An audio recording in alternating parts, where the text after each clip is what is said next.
ইয়া আইয়াতুহান নাফসুল মুতমাইন্না ইরজিই ইলা রাব্বিকি রাদিয়াতাম মারদিয়া ফাদখুলি ফি ইবাদি ওয়াদখুলি জান্নাতি।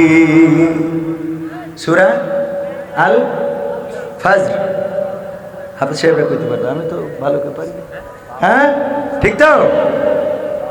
ওগো আমার ভাইয়েরা, এই শেষ দিকের আয়াত সম্ভবত 27, 28, 29, 30 আল্লাহ রাব্বুল আলামিন ডাক দিয়ে বলবেন, ও আমার বান্দারা, আল্লাহ রাব্বুল আলামিন বলবেন, ইয়া আইয়াতুহান নাফসুল মুতমাইন্না, ওগো প্রশান্ত আত্মারা, ওগো প্রশান্ত আত্মারা, ওগো প্রশান্ত আত্মারা, তোমরা এই দিকে আসো, তোমরা ফিরে যাও, তোমরা ফিরে যাও, তোমরা ফিরে এসো সেই রবের কাছে, তোমরা ফিরে এসো সেই প্রতিপালকের কাছে, তোমরা ফিরে এসো তোমাদের রবের কাছে। প্রশান্ত আত্মা কারা?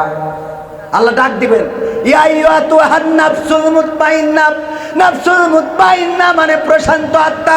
এই প্রশান্ত আত্মা কারা?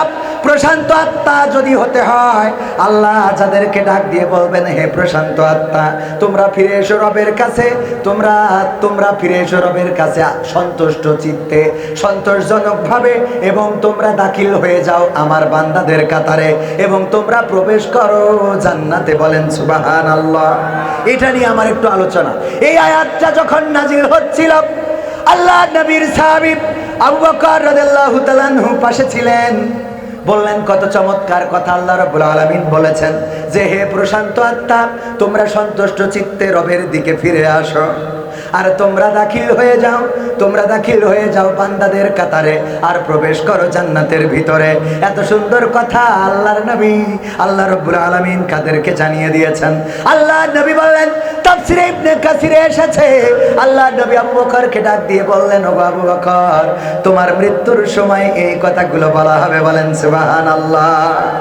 মৃত্যুর সময় যদি আল্লাহ ডাক দিয়ে বলে, ওগো প্রশান্ত আত্মা, ফিরে এসো তোমার রবের নিকটে, প্রশান্ত আত্মা ফিরে এসো সন্তুষ্ট চিত্তে, সন্তোষ ভাজন হয়ে তোমার রবের নিকটে, আর দাখিল হয়ে যাও আমার বান্দাদের কাতারে, প্রবেশ করো জান্নাতের ভিতরে।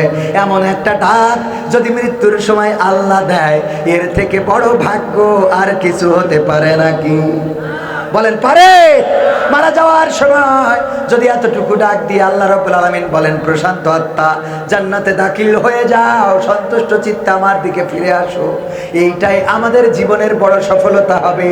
সেই সফলতা পাওয়ার জন্য আল্লাহ রাব্বুল আলামিন যেন আমাদের উপরে এই আহ্বানটা করেন, তার জন্য প্রস্তুতির দরকার আছে না নাই? বলেন আছে না নাই? প্রস্তুত যদি হতে হয় তাহলে কি করতে হবে?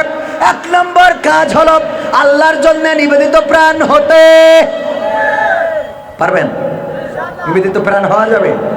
বিপদে আপদে মুসিবতে কষ্টে দুঃখে বেদনায় আমরা প্রশংসা আদায় করব কার? সন্তুষ্ট থাকলে যেমন আল্লাহর প্রশংসা করব, কষ্টে পড়লেও আল্লাহর প্রশংসা করার দরকার আছে না নাই? কারণ আল্লাহ রাব্বুল আলামিন নিরর্থক মুমিনকে কোনো কষ্ট দেন